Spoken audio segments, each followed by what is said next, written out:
दो बेटा। राधे राधे, प्रणाम गुरुजी। जी गुरुजी, हमारे पास बहुत समस्या, बहुत दिन से आपसे इंतजार में थी कि हम बाबा को दर्शन करें। क्या समस्या है? हमारे पास 2012 में शादी हुआ, 15 में पति डेट कर गए। एगो बच्चा देह में था, एगो 1.5 साल का था, और ससुराल से इतना प्रताड़ित कर रहा है कि तुमको यहाँ रहने का कोई जिम्मेदारी ही नहीं है, और किसी तरह हम झेल के ससुराल में रह रहे हैं, लेकिन कोई रखने के लिए तैयार नहीं है। और आपका प्रवचन सुनते सुनते आपके प्रवचन में लगे हुए हैं, किसी का बात पर ध्यान नहीं देते हैं। तो आपके बेटा है? जी। तो आपके जो पति की संपत्ति थी वो क्या थी? खेती बाड़ी है? जी। और कितने भाई थे आपके पति? 2 भाई। 2 भाई? जी। तो आप उनके जो संपत्ति है जी, वो आप बिल्कुल आप बच्चे के नाम कर लो। जो पति नहीं कर रहा का नहीं करेंगे, नाम तू बेच लेगी, भाग जाएगी, बहाना मारता है, इसको किसी तरह भगा देंगे, सारा संपत्ति हमारा हड़प लेंगे। तो आपका मन भागने का है? क्या सर? आपका मन भागने का है? नहीं सुने सर। आप भाग तो नहीं जाओगी? नहीं सर, आज से सर 2012 में पति देर कर गया, अभी तक 2024 चल रहा है, इतना देर से झेल के रह रहा है, अभी पढ़ाई कर रहे हैं, हम कैसे भाग जाएंगे सर? सही है, तो फिर रहो। वो पति की संपत्ति जो है उसके पुत्र को ही मिलनी चाहिए, यही धर्म जी है। जी जी, ये भी हम कहते हैं कि मेरे बच्चे के नाम तो जमीन कर दो, कोई दिक्कत नहीं हमको है, लेकिन ये हमारा प्रताड़ित करने पर लगा हुआ, मैं देखने के लिए कोई तैयार नहीं है घर का आदमी। नहीं, वो उनको देना ही होगा क्योंकि ये कानूनन है। तो हम कैसे क्या करें गुरुजी?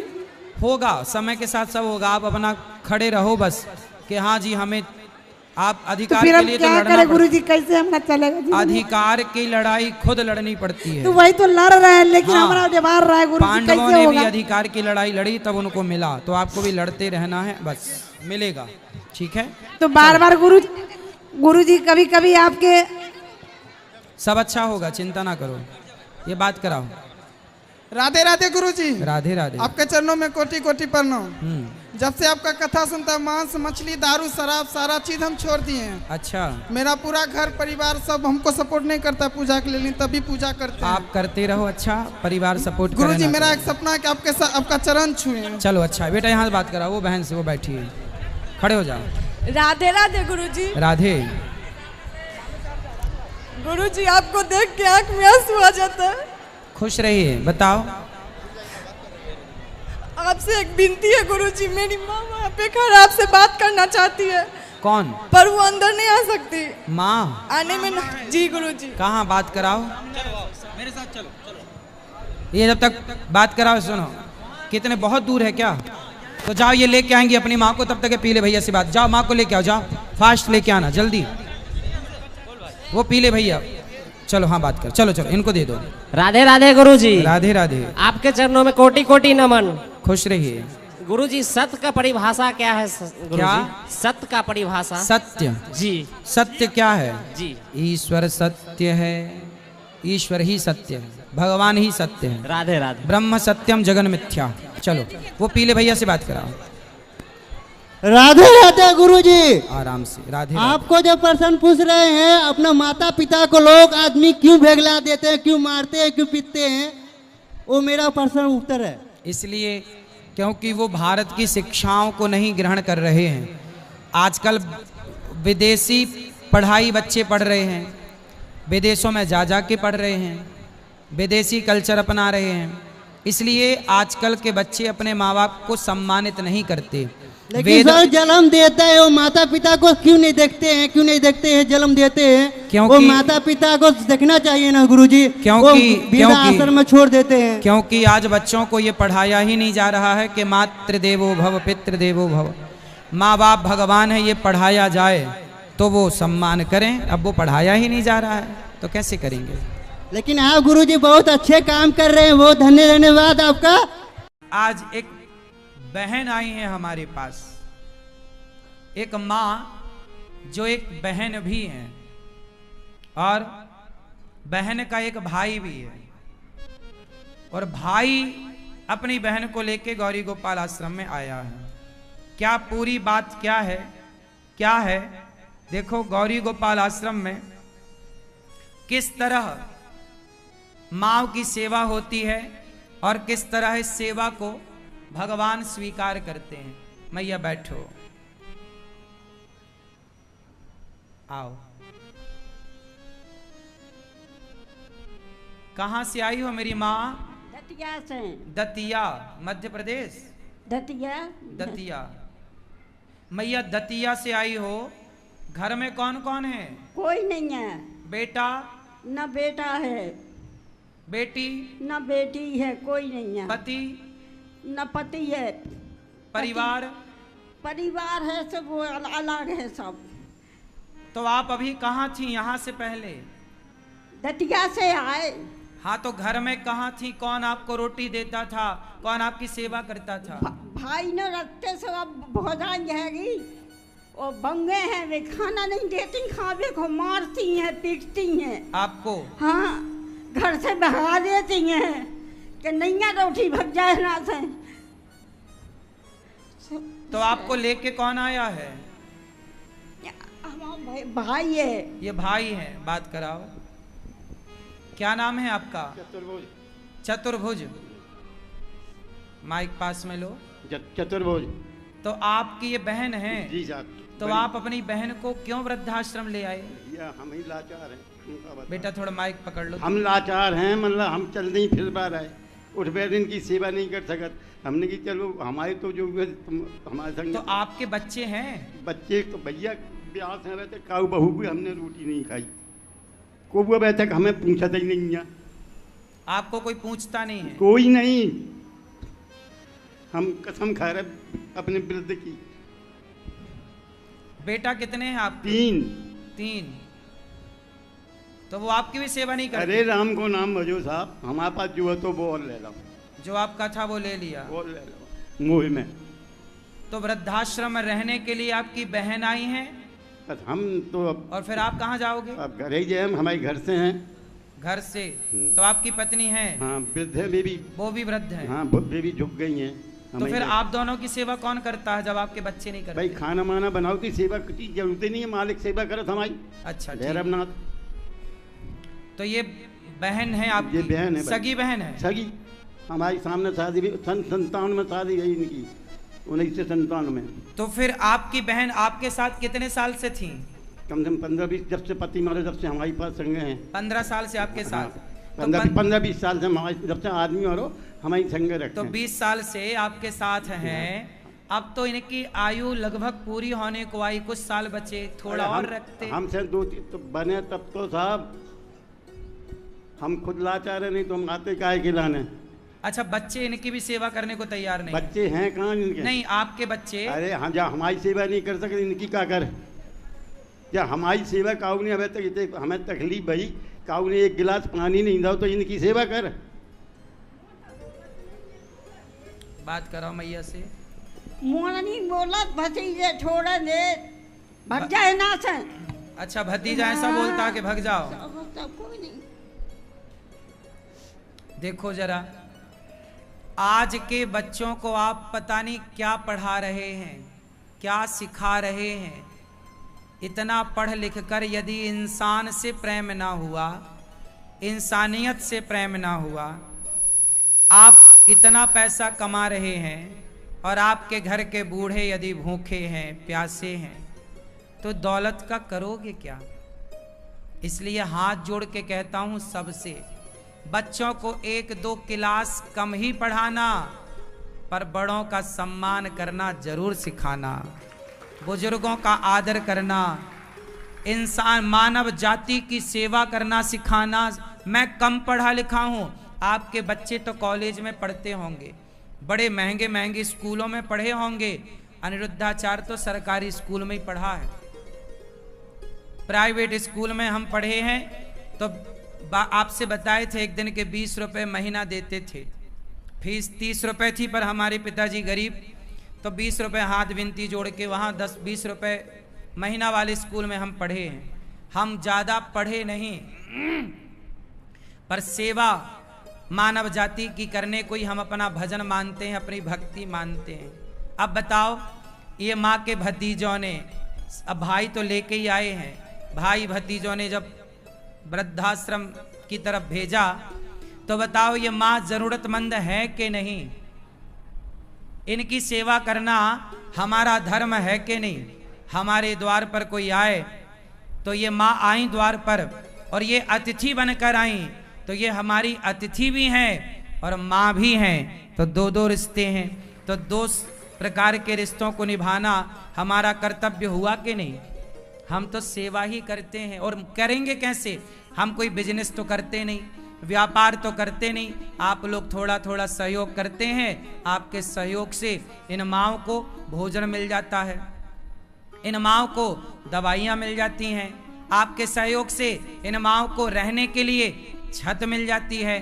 गौरी गोपाल आश्रम में 285 माएँ थीं, ये 286वीं माता है ना?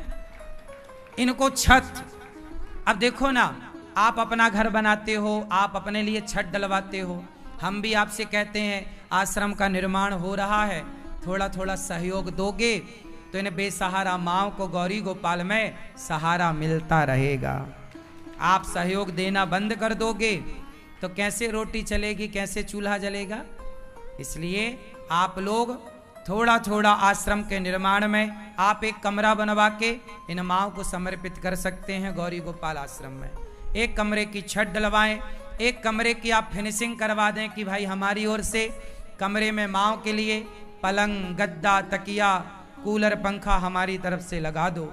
ये पुण्य का काम है।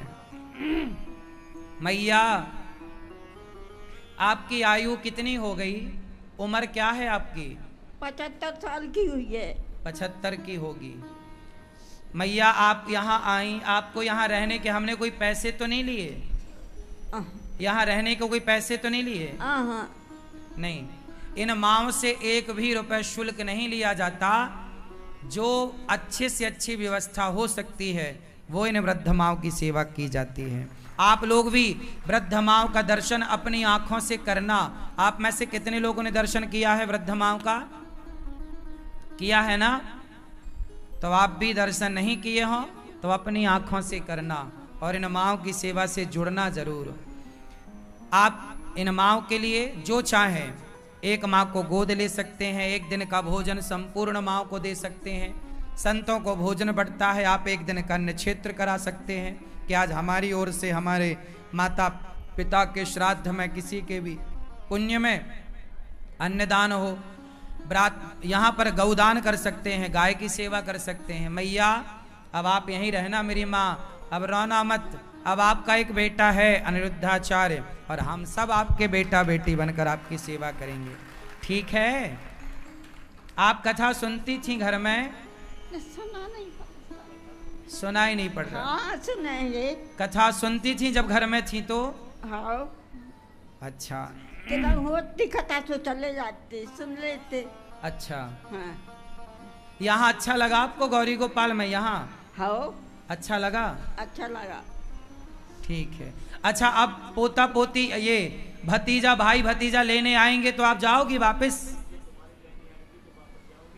नहीं आएंगे, बे आउट बे मोटा बोला तो नहीं, बहना का खुआए थोड़ा देर है ना, लगाई भागे था सर। ऐसा बोलते हैं? आँख संदा फूट गई, काऊ ने आँख नहीं बनवाई। अच्छा। हाँ, कोई दवाई नहीं दे। देखो जरा, जब एक इंसान के पक्ष में जब अपने लोग खड़े नहीं हैं, अपनों के पक्ष में अपने लोग नहीं खड़े, तो फिर वो तो आप लोगों का मैं कितना धन्यवाद दूं कि आप लोग इन माँओं के लिए खड़े होते हैं, आप लोग इन माँओं के लिए सहयोग के हाथ बढ़ाते हैं। भगवान से मेरी प्रार्थना है कि आप इन माँओं के लिए जितना देते हैं, बिहारी जी उसका कई गुना करके आपको वापस करें। आओ, आप में से कुछ दानवीर महापुरुषों ने इन वृद्ध माँओं की सेवा में अपने हाथ बढ़ाए हैं। मैया, अब आप यहीं रहिए मेरी माँ, ये दास आपकी सेवा करेगा। आप लोगों को लगे कि गौरी गोपाल में जो सेवाएं चल रही हैं वो सही हैं, यदि आपको सही लगे तो आप जुड़िएगा। आप सहयोग करने का मन बना रहे हैं तो आप जरूर इन माँओं के लिए सहयोग के हाथ बढ़ाइएगा। और विश्वास ना हो तो पहले आकर के देख लीजिएगा कि हम जो कह रहे हैं और जो कर रहे हैं वो सही है या गलत है। समाज में कुछ लोग ये भी कहते हैं ना, पता नहीं कर रहे हैं कि नहीं। तो आप आओ और अपनी आंखों से यहाँ सब चीजें देखो। आप में से कितने लोगों ने देखा? जो सुना टीवी पे, वो सही पाया कि गलत पाया? तो बस आशीर्वाद दो कि ये दास अनिरुद्ध सदा इन माओ की और समाज की इस तरह की सेवा करता रहे। लो, राधे राधे गुरुजी। राधे। आपके चरणों में मेरा प्रणाम। खुश रहिए। गुरुजी, मेरी एक समस्या है कि अभी के समय में जो युवा हैं वो बाकी के दिन तो मांस मछली नहीं खाते हैं, जैसे अभी नवरात्रि चल रही है, लेकिन बाकी के दिन कहते हैं कि स्वाद है, हम खा सकते हैं। क्योंकि मैं भी खाता था, लेकिन मैंने अभी 6 महीने से छोड़ा हुआ है परमानेंटली। मैं सोच रहा हूँ अब आजीवन मैं मांस मछली का सेवन नहीं करूंगा। बिल्कुल अच्छा है, लेकिन लोग को मैं समझाता हूँ छोड़ने के लिए, लेकिन लोग बातें नहीं मानते हैं। छोड़ेंगे, जैसे आज कथा में हमने समझाया, बहुत लोग छोड़ेंगे। आप भी छोड़ चुके हैं, धीरे धीरे छोड़ेंगे लोग। और किसकी बात है? राधे राधे गुरुजी। राधे राधे। आपके चरणों में करोटी करोटी प्रणाम। खुश रहिए। मेरा एक सवाल है। करो। मैं बचपन से ही शाकाहारी हूँ, लेकिन मेरे गुरुजी कोचिंग में जैसे पढ़ता हूँ तो मेरे दोस्त भी सवाल करते हैं, जैसे आप शाकाहारी हैं तो दही खाते हैं। दही? दही ठीक है। दही में जैसे जॉम्स रहता है, ठीक है, तो इसमें हमें उसे क्या उत्तर देना चाहिए कि हाँ दही हम खा सकते हैं? अच्छा, बोले दही में जो बैक्टीरिया होते हैं, जी सर, वो देखो हमारी आंखों से तो दिखते नहीं हैं, नहीं, माइक्रोस्कोप से दिखाई पड़ते हैं। हाँ। और हर चीज में जान तो होती है, हाँ, लेकिन कुछ जान ऐसी है, जैसे गेहूं में जान है, गेहूं के दाने में, और सब्जियों में जान है, हर बीज में जान होती है। तो उस जान से हमारी जान बचाई जाती है। हम मुर्गे को देखते हैं, मारते हैं तो वो बेचारा छटपटाता है, दही तो छटपटाता नहीं है ना। नहीं। मुर्गे को खून निकलता है, उसमें हड्डियां होती हैं, दही में तो खून और हड्डियां नहीं होती ना। मुर्गे की मंडी में जहां बाजार है मांस का, वहां जाके देखो तो दुर्गंध आती है, जबकि दही से तो दुर्गंध नहीं आती ना। मांस को देखने से हमारा शरीर व्यथित हो जाता है, हमारा शरीर भी इजाजत नहीं देता, जबकि साग सब्जियों को, फल को, दही इत्यादि को देखकर हमारे मन को बड़ी शांति मिलती है। तो जो हमारी बॉडी की संरचना है शरीर की, वो खुद चाहती है कि हम दही खाएं, शाकाहार का सेवन करें, तो उसे खा लेने में कोई बुराई नहीं है। जिसकी इजाज़त शास्त्र देते हैं वो खाना चाहिए, जिसको मना करते हैं वो नहीं खाना चाहिए। ठीक है, वो मांसाहारी है, इसलिए वो पक्ष लेते हैं, इस तरह की बातें करते हैं। तो हमें वो खाना चाहिए या फिर नहीं? क्या? दही? दही तो खाना चाहिए। अच्छा, ठीक है। हाँ, ठीक है। खुश रहिए। राधे राधे गुरुजी। राधे राधे। मेरा नाम राजधानी हुआ, मैं दरभंगा से हूँ। क्या नाम है? राजधानी। राजधानी जी, राजधानी कुमार लाल देव। तो राजधानी एक्सप्रेस तुम्हारे नाम से चलती है? जी जी। अच्छा। मेरा नाम, मैं एक बिहार से 18 गांव से आया हूँ गुरुजी। अच्छा। मैं आपसे एक सवाल पूछना चाहता हूँ कि मैं एक विद्यार्थी हूँ, हमारे क्या कर्तव्य बनना चाहिए गुरुजी, प्लीज इसको समझाइए। पढ़ाई करके खूब सारे पैसा कमाओ और खूब समाज की दीन दुखियों की सेवा करो, यही आपका एक और उद्देश्य। प्रश्न है, मान लीजिए मेरे पापा 4 भाई हैं, ठीक, मेरे दादाजी 30 साल पहले जमीन को बांट दिए, लेकिन एक भाई अभी जमीन पे कुछ मांग रहे हैं, क्या गुरुजी की क्या होना चाहिए? कौन मांग रहा है? यो मेरे सेजला पापा जी है, वो मांगना चाह रहे जमीन। तो जो आपकी है वो आप क्यों देंगे? जो कि दादाजी मेरे 30 साल पहले बांट के चले गए। तो जो आपके पास है वो आपकी है, इसमें क्या है? तो लेकिन मौखिक बांट के गए, तो क्या गुरुजी उसका अधिकार होना चाहिए? उन्होंने सही बंटवारा किया था। जी जी, सबको 9 कट्ठा दे दिया तो उन जो आपसे मांग रहे हैं उनको भी मिल चुकी थी। जी जी, उसको 1 कट्ठा ज्यादा भी मिल गया गुरुजी। तो जब उनका अधिकार उनको मिल चुका है तो फिर आपका आपके पास है, आप क्यों देंगे उनको लालच क्यों है? लेकिन ये न मतलब 30 साल हो गया, उसके बाद मांग रहा है, क्या करे गुरुजी? हाँ, अब रेट बढ़ गए होंगे ना, तो लालच आया होगा। और गुरुजी मार करने के लिए भी तैयार है गुरुजी। चुपचाप रहो, अपना काम करो, ध्यान मत दो इन बातों पे। ठीक गुरुजी, थैंक यू, धन्यवाद। खुश रहिए। आए